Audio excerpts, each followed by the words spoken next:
कृष्णाय वासुदेवाय हरये परमात्मने प्रणतक्लेशनाशाय गोविंदाय नमो नमः। गोपाल कृष्ण भगवान की जय। श्रोते हो, आपल्या सर्वांचे गरुड पुराणच्या अध्याय 3 मध्ये स्वागत।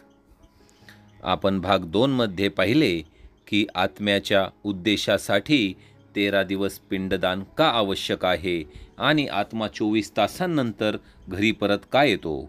जर तुम्ही तो भाग पाहिला नसेल तर आपण चॅनलवर जाऊन तो भाग आपण पाहू शकता।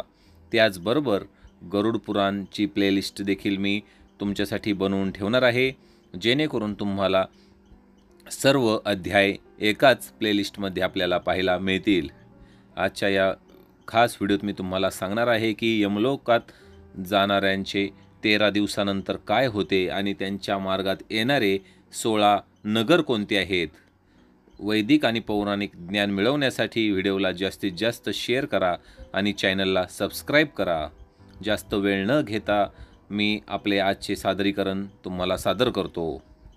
13व्यानंतर एक हाताइतके लांब शरीर धारण करून भूक तहानेने व्याकुळ झालेल्या आत्म्याला यमदूताला यमलोक मार्गावर नेले जाते। यमदूतांद्वारे जो आत्मा पापी असतो त्यांचा मार्ग तीक्ष्ण मांसभक्षण प्राणी आणि अग्नीने परिपूर्ण असतो आणि जे पुण्यवान आणि सद्गुणी असतात त्यांचा मार्ग सर्व बाबतीत सौम्य आहे।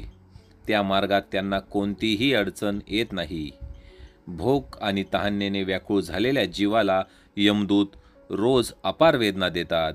रोज तो आत्मा 247 योजन चालवतो। यमदूतांजवळ बांधलेला शोक करीत तो आत्मा रात्रंदिवस चालत यमलोकात पोहोचतो। त्या महान मार्गात येणाऱ्या प्रसिद्ध नगरांचे शुभाशुभ घेत ती आत्मा यमलोकात जाते। या मार्गात येणारे 16 नगर अनुक्रमे याप्रमाणे: सौम्य, शौर्यपूर, नरेंद्र भवन, शैलागम, क्रौंच, क्रूरपूर, विचित्र भवन, भावापाद, दुःखद, नानाक्रंदपूर, सुदक्त भवन, रौद्र, पयोवर्षण, बहुभीती। 13व्या दिवशी प्रेताला अशा प्रकारे बांधून यमदूत घेऊन जातात ज्याप्रमाणे माणूस माकडाला बांधून ठेवतो। त्या वाटेने बांधून चालताना ते प्रेत नेहमी विलाप करत असते आणि तो म्हणतो की मी असे कोणते काम केले आहे की मला असे त्रास होत आहेत। तो पुढे आत्मा म्हणतो की हे मानवी रूप कसे प्राप्त होते, मी ते व्यर्थ गमावले आहे। प्राण्याला हा मनुष्य जन्म खूप कष्टाने प्राप्त होत असतो। जेव्हा यमदूत त्याला खूप त्रास देतात तेव्हा तो आपल्या पूर्वीच्या शरीराने केलेल्या कर्मांचे वारंवार स्मरण करून सांगतो की सुखदुःख देणारा दुसरा कोणीच नाही।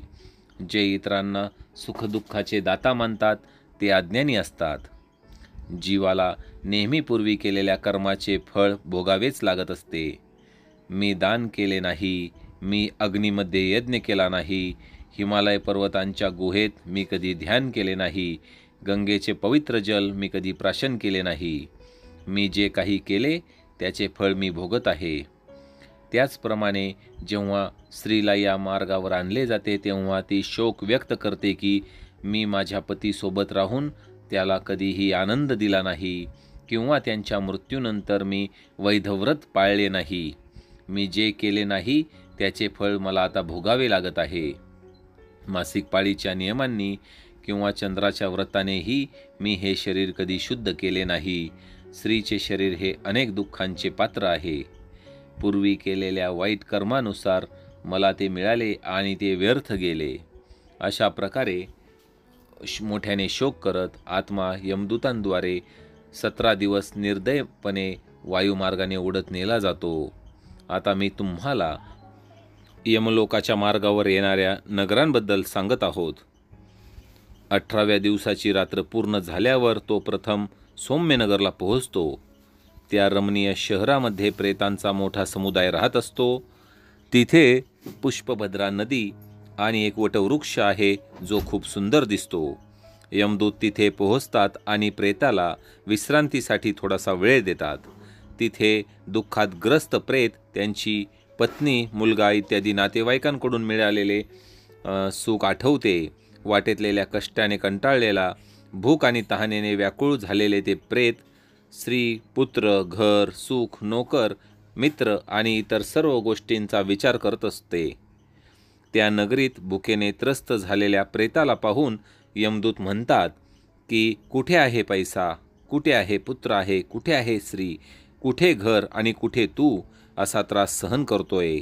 आता तू तुझ्या कर्माने कमवलेली पापे अनंत काळापर्यंत भोग आणि या महामार्गावर चाल. यमदूतांनी असे सांगितल्यानंतर त्याला यमदूत आणखी त्रास देतात. त्यानंतर ते प्रेत स्नेहभावाने भूलोकातील पुत्रांनी दिलेला मासिक पिंड खाते. त्यानंतर ते तेथून सौरीपूरला पुढच्या रवाना होतात. त्या नगरीत काळ्या जगन नावाचा राजा आहे. त्याला पाहून आत्मा घाबरतो आणि शांत होतो. त्या नगरीत श्राद्धाने दिलेले अन्न आणि पाणी ग्रहण करून तो नगेंद्र नावाच्या सुंदर नगरीकडे चालू लागतो. त्या भल्या मोठ्या वाटेवरून चालताना तो प्रचंड जंगल पाहून जोरजोराने रडतो, पुन्हा पुन्हा रडतो आणि 2 महिने घालून तो त्या नगरात पोहोचतो. येथे तो आपल्या भावा बहिणींनी दिलेले अन्न व पाणी खातो पितो. त्यानंतर यमदूत त्याला पाशात बांधतात, त्याला वेदना देतात आणि पुन्हा त्याला पुढे घेऊन जातात. 3ऱ्या महिन्यात तो गंधर्वनपूरला पोहोचतो. 3ऱ्या महिन्यात येथे दिलेल्या श्राद्धापिंडाचे त्याने जेवण केल्यानंतर तो 4थ्या महिन्यात शैलागम नावाच्या नगरीत पोहोचतो. तिथे प्रेतावर दगडांचा वर्षाव होतो. तिथे 4थ्या महिन्यात दिलेले श्राद्ध आणि पिंड खाऊन तो तृप्त होतो. यानंतर 5व्या महिन्यात क्रौच नगरात तो पोहोचतो. त्या नगरीत तो पुत्रांनी दिलेला 5व्या महिन्यातील श्राद्धपिंड खातो. त्यानंतर 6व्या महिन्यात प्रेत क्रूरपूर नावाच्या नगरात पोहोचते. त्या नगरीत 6व्या महिन्यात पुत्रांनी दिलेले श्राद्ध खाऊन तो तृप्त होतो आणि थोडा क्षणभर विश्रांती घेतल्यानंतर त्याचे हृदय पुन्हा दुःखाने थरथरू लागते. यमदूतांपासून सुटका करून ते प्रेत नगर पार करून विचित्र भवनाकडे जाते. जेथील राजा विचित्र आहे आणि यमराजाचा छोटा भाऊ सौर्य तेथे राज्य करतो. यमदूतांनी त्रास दिल्यावर ते प्रेत त्या विचित्र नगरीत श्रद्धापिंड खाते. श्रोतेहो, इथे मी तुम्हाला या अध्यायातील सादरीकरण संपवत आहे.